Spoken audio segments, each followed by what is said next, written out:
छत्रपती शंभूराजे उपाख्य शंभूवर्मन यांच्या बुधभूषण ग्रंथाचा सर्वांना समजणाऱ्या साध्या सोप्या मराठी भाषेत अर्थासहित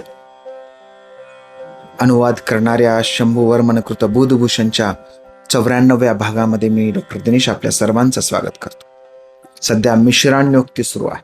2 वेगवेगळ्या कॉन्सेप्ट एकत्र करून महाराजांनी लिहिलेल्या अन्योक्ती याच्यामध्ये आहे. आणि या अन्योक्तीमधील आजचा जो विषय आहे, कमलगत भृंग आणि गज, म्हणजे कमळात गेलेला, जाऊ इच्छिणारा गेलेला, भृंग म्हणजे भुंगा आणि गज म्हणजे हत्ती. बघ काय तुलना, एकदम परस्पर विरोधी टोक आहे दोन्ही.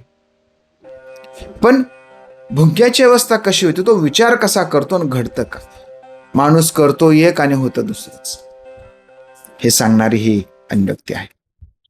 अन्योक्ती अशी आहे, रात्रिर्गमिष्यति भविष्यति सुप्रभातम भास्वानुदेश्यति हसिष्यति पंकजश्री इदं विचिन्तयन्ति कोशगते द्विरेफे हा हंत हंत नलिनी गज उज्जहार. रात्री गर्भमिष्यति भविष्यति सुप्रभात. रात्री भुंगा विचार करतो की उद्या तर सकाळ होणारच आहे, दिवस तर निघणारच आहे, आणि असा विचार करून, उद्या दिवस निघणार आहे असा विचार करून तो काय करतो, भास्वान उद्देश्यती हसिष्यती पंकजश्री. आणि मग तो काय करतो, पंकजश्री भुंगा काय करतो, त्या फुलामध्ये शिरतो. पंकजश्री कमळाच्या फुलामध्ये तो भुंगा जाऊन बसतो, कारण आजच्या दिवस मस्त आपल्याला कमळामध्ये आराम मिळेल, उद्या सकाळी आपण मस्त बाहेर, दिवस निघणारच आहे ना, काय अडचण आहे, करू आपण कमळाच्या फुलामध्ये आराम, असा विचार करून भुंगा त्याच्यामध्ये जातो.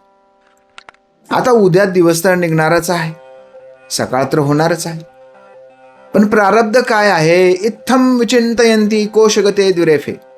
हा, तर असा विचार करून तो कोशामध्ये गेलेला आहे, पण भविष्यामध्ये काय घडणार आहे याची त्याने फारशी कल्पना त्याने केलेली नाही.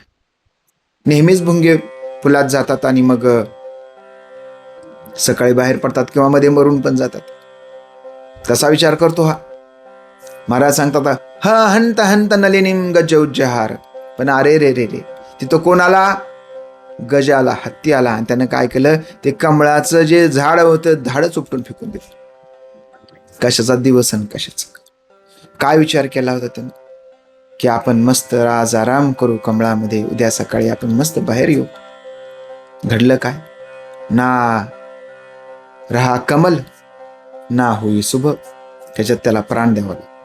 जीवनामध्ये अशाच गोष्टी कधी कधी घडत असतात. आपण करतो एक, योजना करतो एक, आणि घडतं मात्र दुसरंच. आपण मनानं कुठल्याही चांगल्या वाईट परिस्थितीला सामोरं जाण्यासाठी सज्ज असलं पाहिजे, कारण नेहमी आपण म्हणतो तसंच होईल याचा काहीही नेम नसतो, याची कुठलीही गॅरंटी नसते.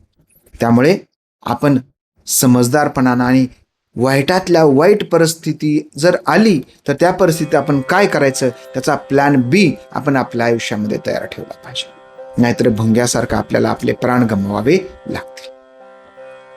म्हणून Shambhuraje plan A, plan B, plan C असं वेगवेगळ्या प्रकारचा परिपूर्ण नियोजन ते करत असतात.